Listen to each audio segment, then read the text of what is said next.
It's gone ridiculous. It's not giving any young people a chance to get on the property ladder on the island. Who wants to pay £500,000 for a 3-bedroom bungalow? We look at what our house is going for around the area and you just think crazy. I mean, it's nice to see your house prices are going up, but at the same time, realistically, how much can you spend? I do think it's really difficult for people to get on the property market, you know, to get on the ladder, because it's just so expensive.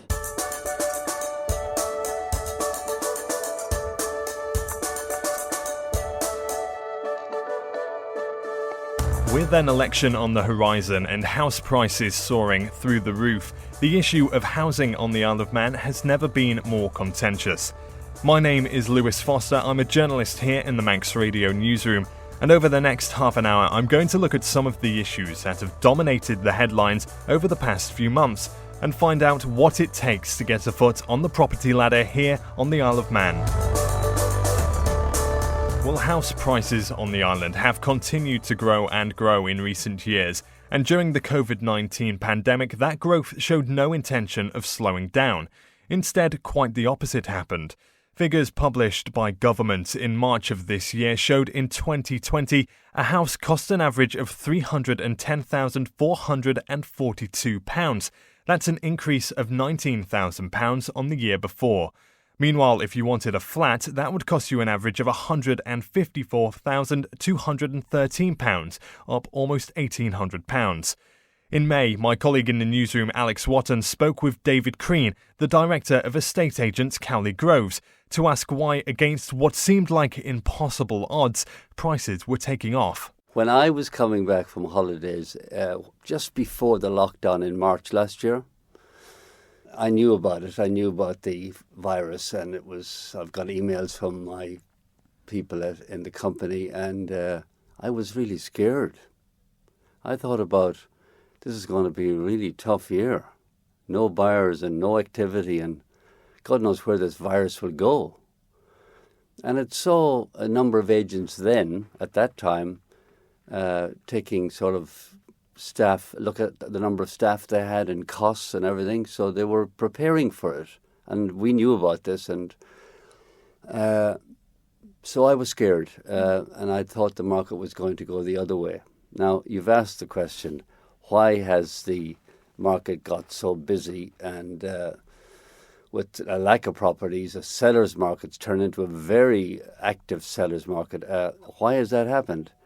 And there's a number of factors I can throw in to that, but usually I'd like to give an overall reason. Okay, we had 50,000 new people came to the Isle of Man, something like that. That would be a simple answer. But so if we look at when we were locked down first, there was quite a lot of sales transactions going through the lawyers at that stage. And the government, obviously, departments have to link up with that legal process. But they all went home. So all those sales that happened in the spring of last year remained unfinished or uncompleted. Then you had the lockdown, which posed a variety of interests in people who were habitating flats or too small of a house with the kids running around wild, and I'm supposed to work from home. So there were a variety of people who said, well, okay, we need to look at something else. And then the poor people who were in flats and had no outside space, so yeah. And you're pointing at yourself there. I can see that. At the time, not anymore. Funnily enough, I've bought a house since. But at the time, I was in a flat. Yeah, you're a prime example of that category. Okay, so out they come. So now you've got all the sales that were stopped before the lockdown, in March last year. And then when we came out of it, you saw a variety of new buyers who heretofore hadn't thought about it, didn't realize I need this, I need that. So you add that to the bunch of properties that hadn't gone through. So you have a load of sold boards going up all of a sudden. And then you get some comments from MHK saying there are droves of people coming to the Isle of Man. That was not true at the time. We've had people come in, but the borders were closed. So But that then fueled more of a momentum, and the ball started to roll. And then the sellers realised then, I haven't sold my house, might be a good time to sell. So more stock came on, more buyers, more sales. So a very frothy market. Now, they're the actual component parts of how it moved and why it moved. But overall, it's like a souffle, it rises if you have all the ingredients, and that's what happened. Against the backdrop of rising prices came accusations that island estate agents were using underhand tactics to artificially inflate the market. Complaints made on social media suggested some agents were lying about competing offers. A number of people appeared to corroborate the claims too, sharing their own experiences, suggesting buyers were being played off against each other. A claim put to Mr. Crean. I have no reason to disbelieve it or believe it.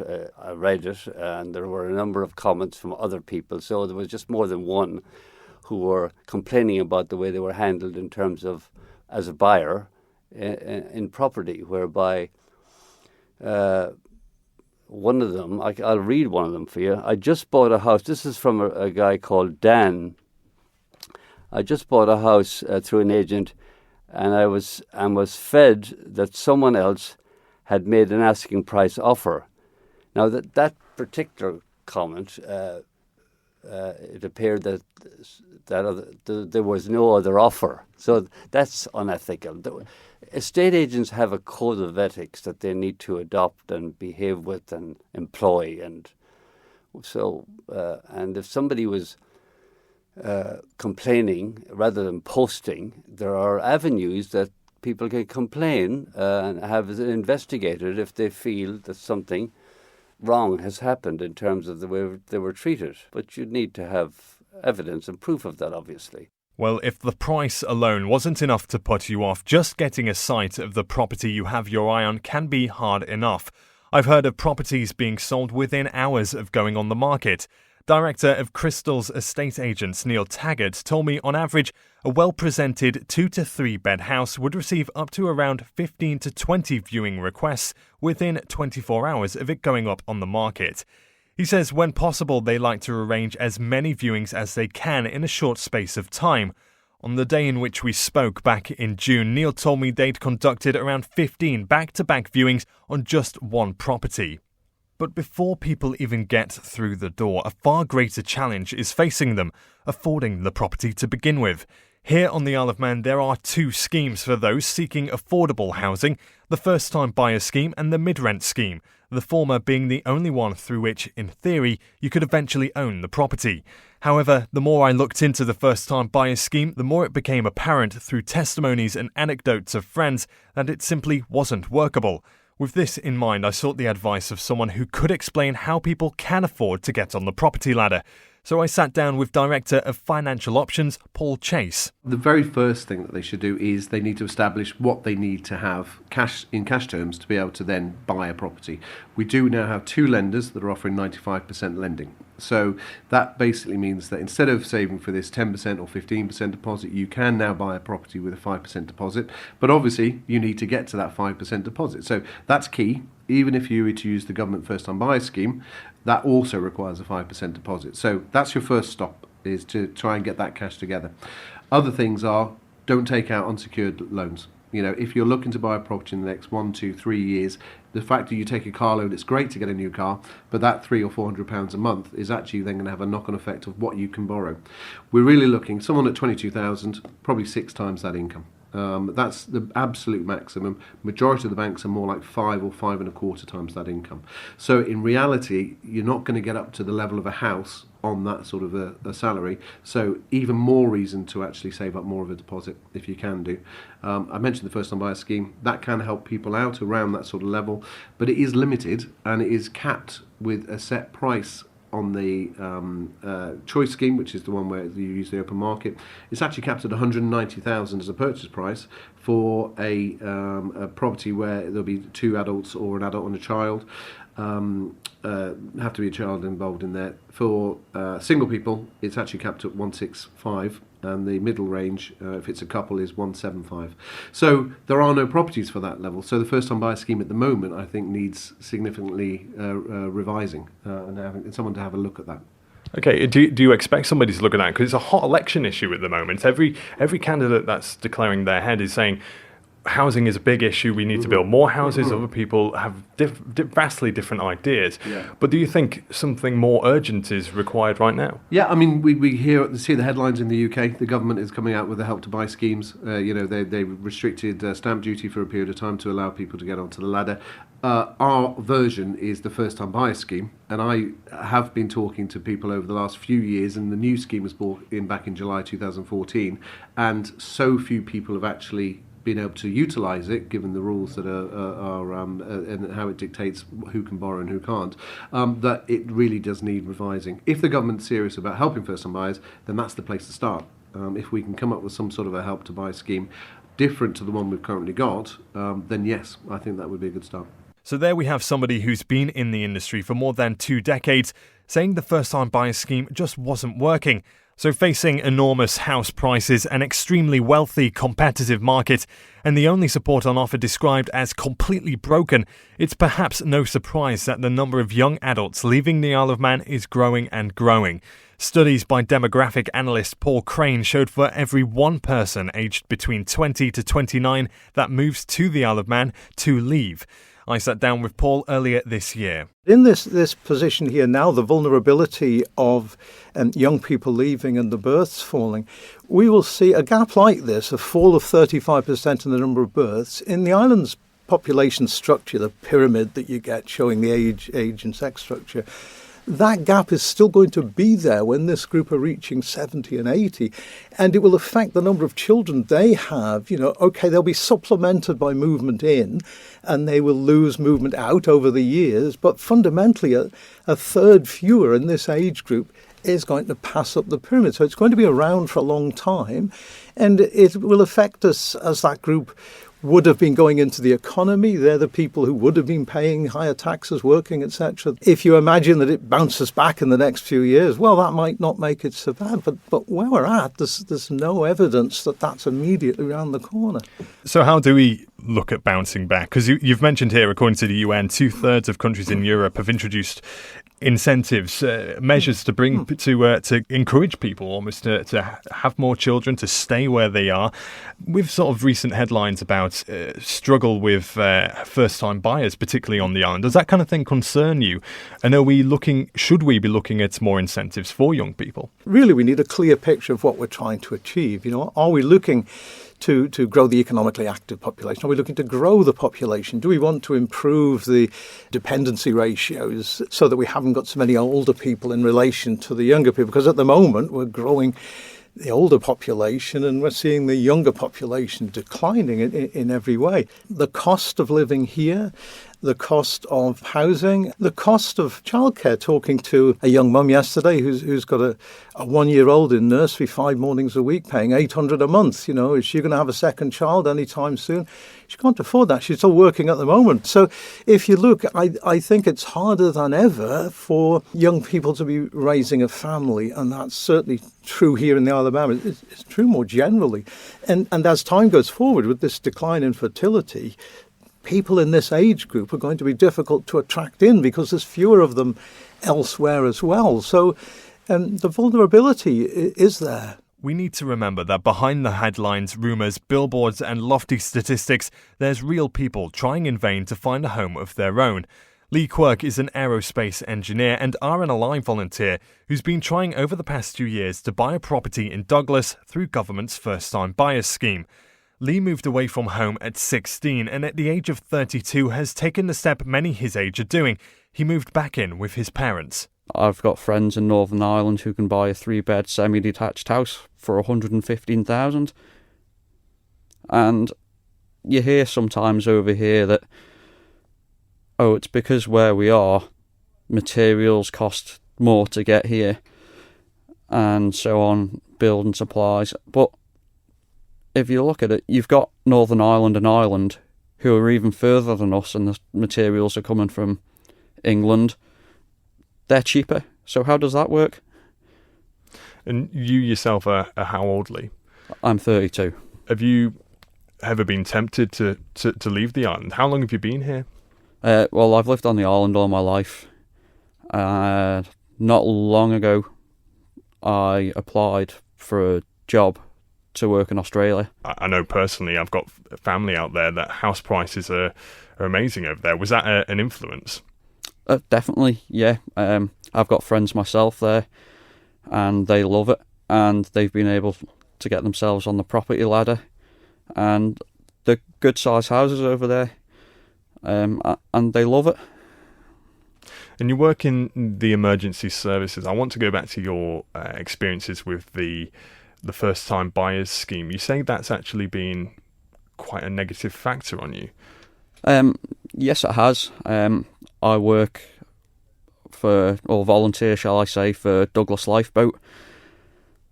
Obviously, I need to be in Douglas. I need to be close to the station in case of a call out. But the problem I'd been having with the first-time buyer scheme is that as a single person, I was only allowed to buy an apartment, even though if you look at the government website, it states a single person can buy a 2-bed apartment or a 2-bed house. Now, I have a dog who pretty much lives outside. Like, he's a husky, he loves being out there. So an apartment is not good for him with the type of breed he is. And it's not good either because it's too small. The government have said that all houses in Douglas are reserved for families, which personally I think is discrimination against single people. Because at the end of the day, if you're single, give it a few months maybe or so, you could have a family of your own, or you could be looking into it, you could meet somebody. So I think it's definitely against single people, and there's definitely not enough first-time buyers in Douglas. I mean, you have Johnny Watterson's Lane. I think there was a couple up by the Horse and Plough, and some in Pulrose. That's not enough. So tell me, you're in your 30s now. How long exactly have you been renting for? I've been on the rental market for years now. Since I left home at 16, I'd been on the rental market. Wages had always been low, so I couldn't afford to actually save. Everything I paid was bills and rent. Now I live with my parents. I've moved back there so I can save more than renting. But private renting is ridiculous now. They're charging ridiculous money for small houses. I've seen 2-bed houses up for $925 a month, which you can pay a mortgage less than that. On a house like that, you could pay maybe £600 a month on a mortgage, and banks need to look at this now, because if you can afford to pay the rent, you should be able to afford to pay mortgage, and you're still saving money if you're paying the mortgage, because the mortgage isn't going to be that high. Tell me, what's that like? Because that's 16 to move out and start renting. That's quite a young age. What's that like, if you don't mind me asking, moving back in after that time? Moving in is quite difficult. Being out at that age and moving back in so late on, you've had your independence, and that's what you're used to now. So it's very difficult for me. I clash with my parents a lot, because I've always been independent, but it's the only way anybody can afford to buy a house is by moving in with family. Lee's not alone in his frustrations. Shortly after we spoke, more people came out to me with stories of their own about how the first-time buyer scheme just wasn't working for them, no matter how hard they tried.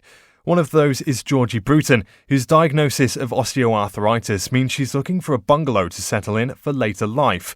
Georgie gave me permission to share her story in her own words, voiced here by Rhiann Evans. I'm currently on the list for first-time buyers, and I was actually pretty lucky to get the mid-rent scheme house also.